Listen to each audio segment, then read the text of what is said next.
yanzu muna da masu digiri da digirgir muna da mutum 100 da kusan 16, masu masters yanzu sun doshi 500 tunda muna da kusan 480 yanzu. To kaga wannan bangaren kenan. Aka zo bangaren ɗakunan gwaje-gwaje, laboratories and studios, ana buƙatar akalla ɗaiɗai a kowanne bangaren da muke koyar da darussukan kimiyya, kowanne muna da laboratory guda biyu.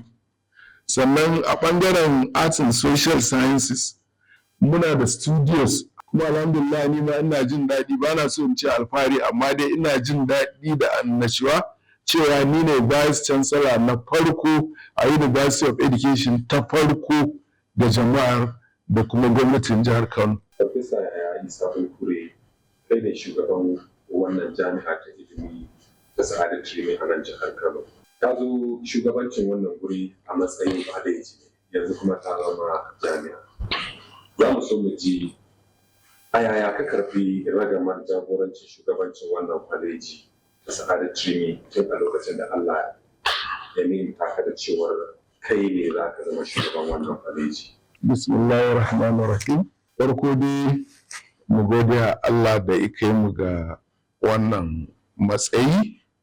Wannan matsayi kamar inda ka ambata matsayi ne asalinsa na Provost na Sa'adatu Rimi College of Education, wadda Allah ya sa aka bani jagorancinta a watan Oktoba kenan na 2017 na karbi ragamar jagoranci ko shugabancin ita wannan makaranta a hannun abokina Dr. Sulam Musa, wadda alhamdulillah ya ba da gudunmawa daidai gwargwado, ya yi abubuwa na inganta ita kanta makarantar, ni kuma na taking over na kuma ɗora akan yadda ya tsaya. To alhamdulillah babban abin da ya bani jin daɗi shine lokacin da na zo na yi report ran 6 ga watan Oktoba 2017 din nan, irin tarbar da aka yi min, irin yadda al'umma jama'a suka yi tururuwa suka tarbe ni kamar wani sabon gwamna. Wannan abin na ji daɗi kwarai da gaske, kuma tun daga nan na ɗauki wani abu a zuciyata na cewa in Allah ya yarda makarantar ne inda na same ta to zan batta fiye da yadda na same ta. Wannan shine abu na farko da na sa a zuciyata, kuma alhamdulillah na tarar da su shugabanni irin su deputy provost da registrar da librarian da dai sauran principal officers, na same su mutane masu karamci, masu biyayya da ladabi. Domin ɗaya daga cikin dalilan da ya sa na samu nasara shine irin biyayya da girmama da karrama da na samu daga gare su principal officers nan. Babu wani mutum da ya taɓa yin wani abin da na ɗaga masa kara, babu wani mutum daga cikinsu da ya taɓa yin wani abu na ce Allah wa dare, kuma babu wani yanayi da ya taɓa zuwa wadda su a karan kansu ba su ce alasan barka ba. To wannan shine irin yanayin da na shigo Sa'adatu Rimi College of Education, aka karɓe ni, na kama aiki ba dare ba rana. Babban abin da na fara yi shine na fara zuwa TED Fund, Tertiary Education Fund a Abuja.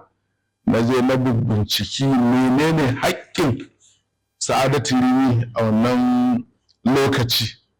Alhamdulillah na je na tarar muna da allocation wanda ba iya karɓa ba, na bi duk hanyar da ya kamata a bi na karɓa. Babban aikin da na fara yi shine na samar da wani aiki na gina manyan ofisoshi na su ma'aikata, tunda yana ɗaya daga cikin complaint ɗin da na karɓa a ranar da na fara reporting. Saboda haka na sabon musu da wannan block guda biyu. Kowanne block yana da hawa na ɗaya da hawa na biyu. ma'ana two-story building ne dai. Na samar da ofisoshi, kowane blog akwai office na mutum 46 da kuma conference room na kowane head of department da ya samu kansa a cikin wannan sabbin gine-gine da muka yi. So idan ka ga mutum ɗaya za mu ba office, a daidai wannan lokacin mun samar da office na mutum 46 sau biyu, kaga 90 da nawa kenan, 92 kenan. To haka muka samar. Ballantana kuma akwai office inda za ka haɗa mutum 2 ko 3 ma. Saboda haka ina zuwa kaga na sauƙaƙa matsalar office accommodation ga su ma'aikatanmu. Sannan muka ci gaba da bibiyar yadda abubuwa suke, waɗanda ba su iya samun zuwa conference ba muka sama musu, waɗanda suke da muradin su koma karatu su yi karatu su samu digiri da digirgir ɗin muka ba su waɗannan damammakin. Yanzu muna da masu digiri da digirgir muna da mutum 100 da kusan 16. Masu masters yanzu sun doshi 500 tunda muna da kusan 480 yanzu. To a haka dai muna tuntuɓar gwamnati, alhamdulillah gwamnati tana shiga al'amuranmu. A 2021 sai aka kafa wani panel wanda ake kira visitation panel. Ma'anar visitation panel shine a zo manyan makarantu a ga me yake gudana a makarantun, menene na matsala, wani irin ci gaba aka samar, wani irin kalubale ne. To ma'anar shine da matsalar da kalubale din a yi maganin su.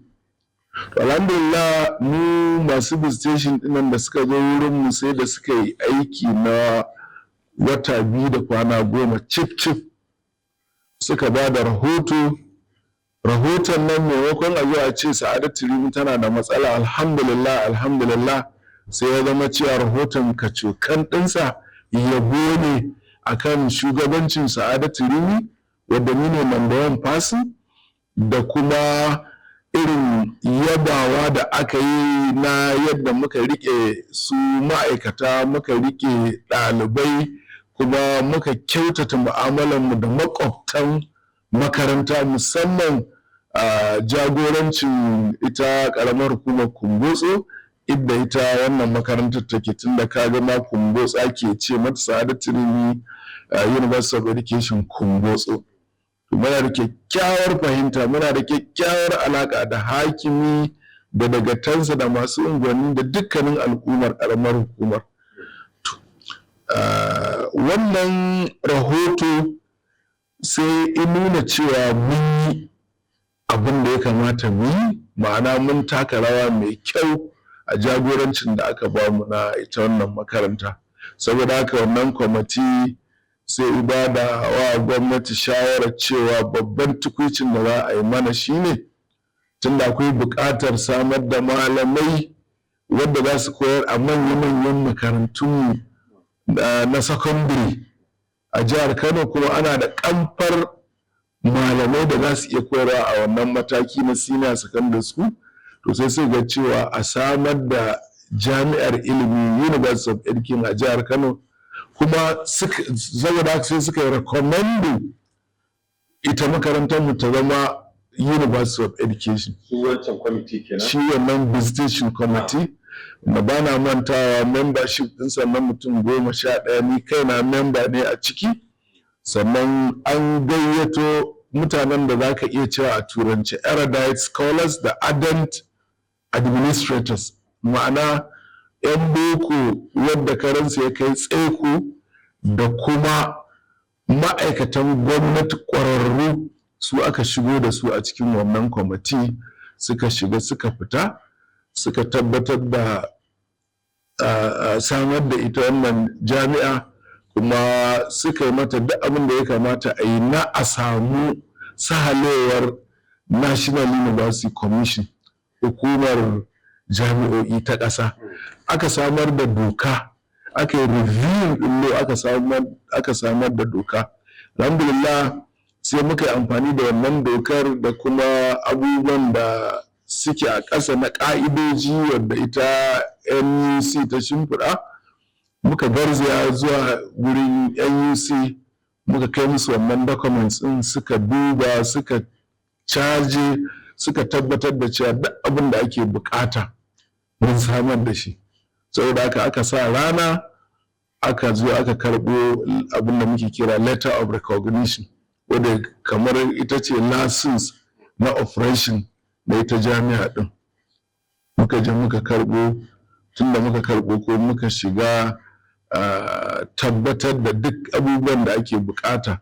Ran 29 ga watan Mai na 2023 hukumar jami'o'i ta ƙasa ta turo mana da team da za su zo su yi mana abin da ake kira resource verification, ma'ana za su zo su duba su ga me muke da shi na ɓangaren kayan aiki, me muke da shi na ma'aikata, ko me muke da shi na ƙwarewar ma'aikatan.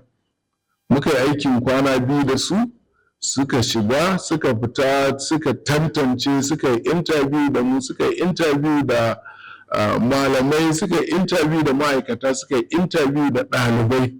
Kuma duk abin da suke nema a wannan interview da bibiya da suka yi, alhamdulillah suka ba samu fiye da abin da suke zato.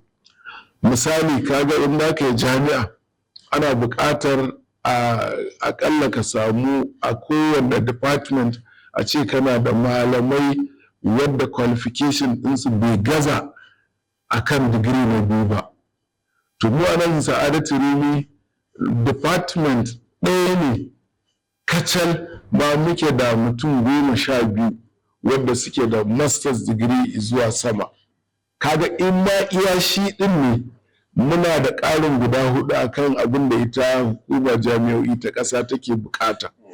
To banda wannan department ɗin guda ɗaya, dukkanin departments ɗin da muke da su a wannan makarantar muna da sama da mutum 15.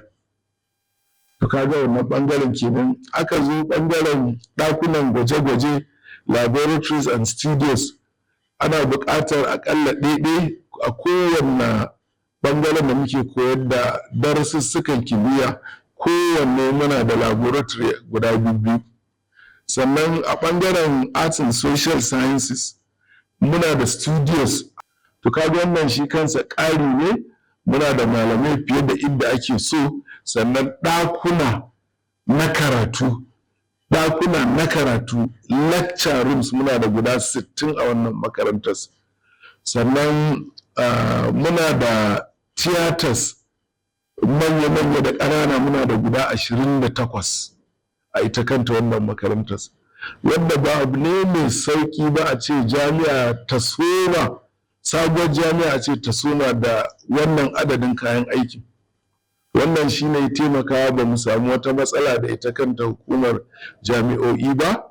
Kuma wannan rashin samun matsalar bai tsaya iya nan ba, mun samu haɗin kai daga gwamnati ƙwarai da gaske. Muna godiya mai girma gwamna saboda haɗin kan da muka samu na samun tabbatuwar waɗannan abubuwa ɗin. Har izuwa yanzu gwamnati tana kulawa da yadda ake gudanar da al'amuran koyo da koyarwa ita wannan makaranta tamu, alhamdulillah.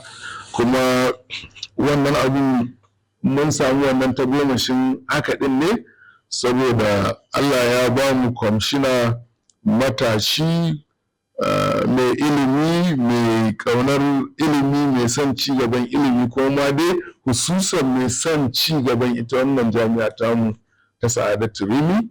Wato ina maka magana akan Dr. Yusuf Ibrahim Kofar Mata kenan, wanda shine kwamishina na higher education, kuma wanda shine tsaya tsayin daka don tabbatar da cewa wannan jami'a ta ci gaba da wanzuwa kuma ta ci gaba da samun kulawa daga gwamnati. Alhamdulillah muna samun kulawa daidai gwargwado. Jagoranci Profesa, kamar yadda ka sani, yana da wahala kwarai da gaske. Mun je yadda ka samar da jagorancin da ya zama adalci ga abokanan aikinka. Idan muka koma kan ɗalibai waɗanda suke zuwa neman ilimi a wannan, mun ga akwai ƙabilu da yaruka da al'adu daban-daban wanda kowa ya taho da shi daga nesa, da waɗanda ma suke a nan gida da ma na arewacin Najeriya. Ya ake ji da hali na ɗalibai da suke zuwa ɗaukar darasi, kamar yadda na ce kowa hali ya bambanta, ɗabi'u sun bambanta, addini ya bambanta.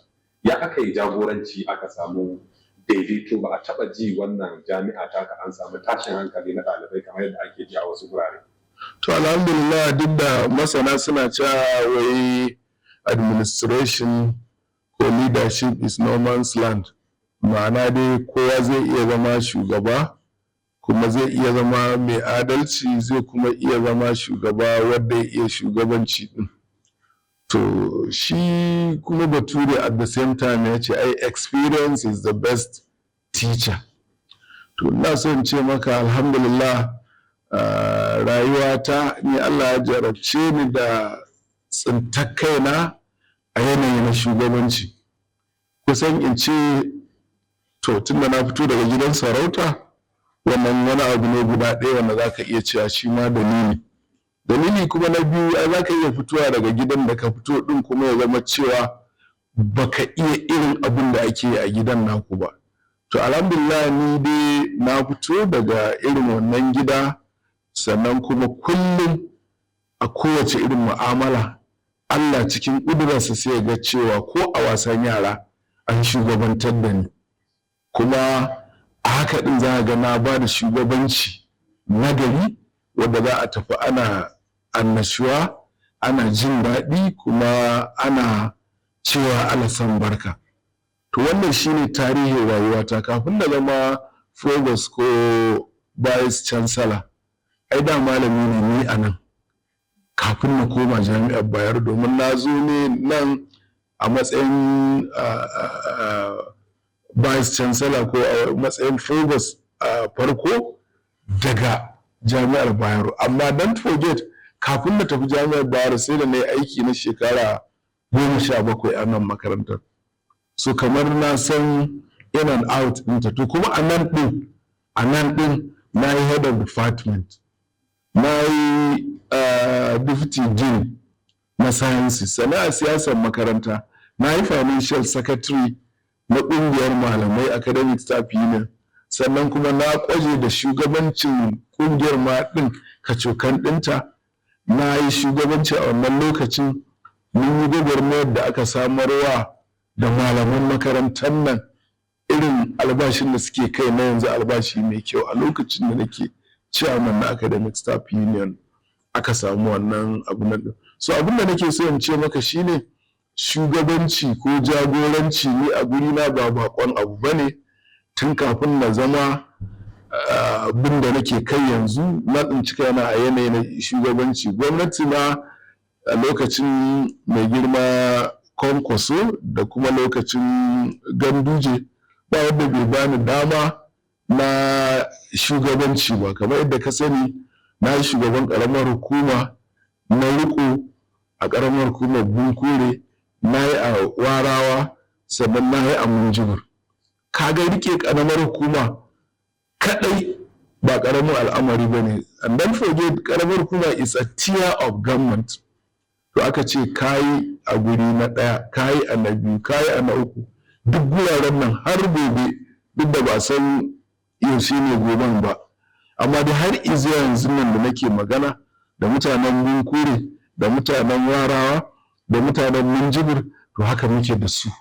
Mun zama 'yan uwa, ba a rabu ba. Ba ranar da za ta zo ta shige baka ga ɗan Bunkure ko ɗan Minjibir ko ɗan Warawa a gidana ba. Mun zama abokan mu'amala, mun zama 'yan uwa. Wannan kuma ya samo baya ne saboda kyakkyawar alaƙa da aka ƙulla a lokacin da nake shugaba a waɗannan guraren.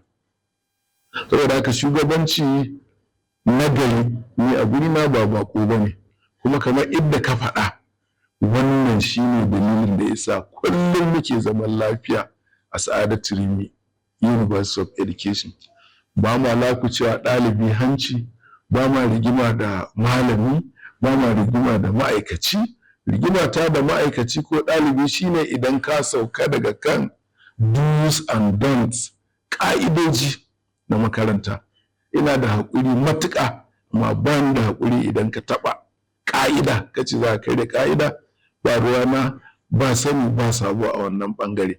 To amma alhamdulillah, da yake mun yarda da juna, har yanzu ba mu cika samun irin waɗannan matsaloli ba, duk da mun ɗan samu matsaloli here and there, hatta kai ga waɗansu ma'aikatan ma mun sallame su daga aiki, ma ba a san mu ma muka yi haka ɗin ba, amma saboda mu kare sanctity, mutunci na shi wannan aikin, mu kare na mutuncin, shine dalilin da yasa waɗansu daga ciki muka tsinci kanmu yanayin da dole za mu kore su. Misali, ba na so da in faɗi irin abubuwan, kasan amana da aka bamu na ɗalibai, 'ya'yan mutane. Nan muna da ɗalibai, a da muna da kusan 20,000, amma yin saboda yawan makarantu da muke da su na gudanar na suke NCE, yanzu ba mu da ɗaliban da suka yi 20,000, abinda muke da shi yanzu 15,000 ba. To amma ka duba, ko da 1,000 ne aka baka shugabancinsu, ka san ba ƙaramin al'amari ba ne, ba ƙaramar amana ba ce. Sannan kuma ba abu ne mai sauƙi ba, yanzu ka ƙaddara mutum ɗaya mai mata ɗaya ma, ko mai mata 2 ko 3 ko 4, ka ga irin inda yake ƙoƙarin ya kwatanta adalci, musamman wanda yake da 2 ko 3 ko 4 ɗin. Za ga ana ta samun matsala here and there, saboda waccan kalmar ta adalci ba ƙaramar kalma ba ce. To mu Allah ya taimake muna ƙoƙarin kwatanta adalci ɗin, ko muna kare mutuncin su ɗaliban. Akwai mata, akwai maza, ka san mata masu rauni ne, idan ba a zuba idanu a kansu ba, za a iya samun wanda za su gurɓata tarbiyyarsu. Bayan kuma mu makarantar mu nan muna kiranta kulliyatul tarbiyya, ma'ana College of Education, ko Jami'ar Tarbiyya, University of Education.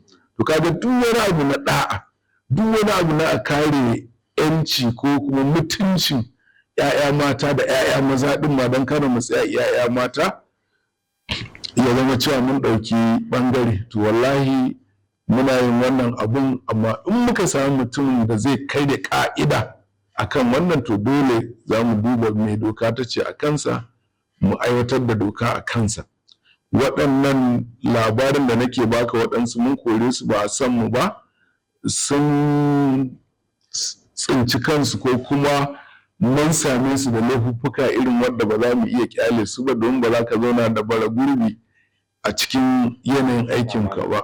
Yes, ko wanda muka samu da intimidation, karɓar kuɗi a gurin ɗalibai, da kuma waɗanda muka samu da cases na sexual harassment on the part of ɗalibai mata.